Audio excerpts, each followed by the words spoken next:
Making syrup from pine cones.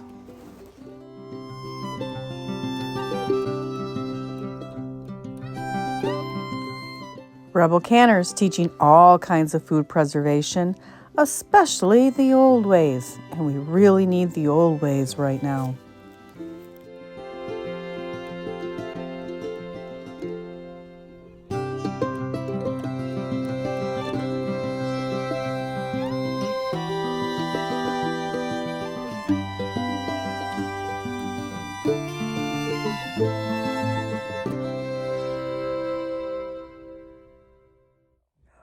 Welcome back, Rebel Canners. Today's recipe is a very interesting one.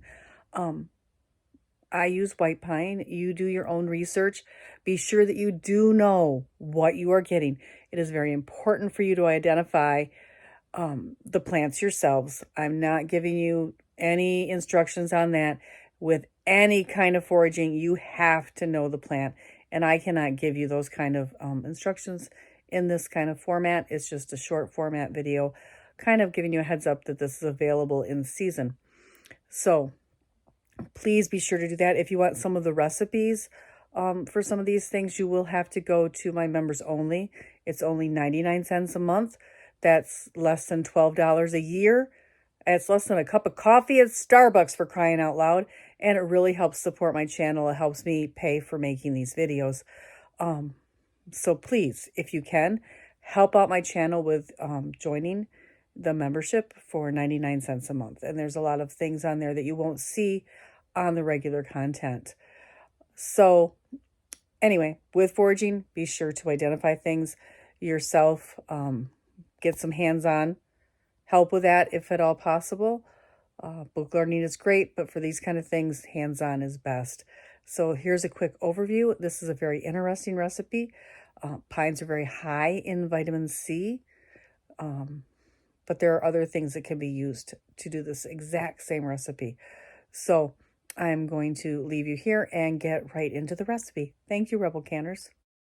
For this video, I'm using white pine. You can use other kinds of white pine, and you can identify white pine by its grouping of 5 pine needles in each little thread.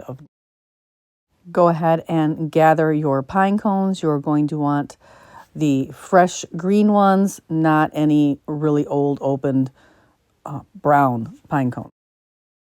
Last year's pine cones and fully open pine cones that are brown like this will not work for this recipe. You can actually also use the fresh tips to do this recipe if you can't find pine cones. Go ahead and wash your pine cones. Pine cones are going to have some natural yeast on them that we're going to use in this recipe. In a canning jar, you're going to go ahead and start layering your pine cones and your brown sugar. You're going to want to use brown sugar for this recipe. Let your pine cones sit covered in brown sugar for 3 months. This wait time is why this stuff sells for so much money in the stores if you can find it. After 3 months, it should look something like this. You can then go ahead and strain your syrup into a saucepan and bring it to a boil on the stove. You can then go ahead and seal your syrup in your sanitized prepared jars.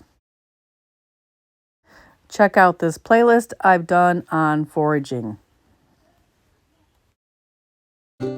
If you haven't already, be sure to subscribe and hit the notification bell to be notified of all so you don't miss an episode in this series.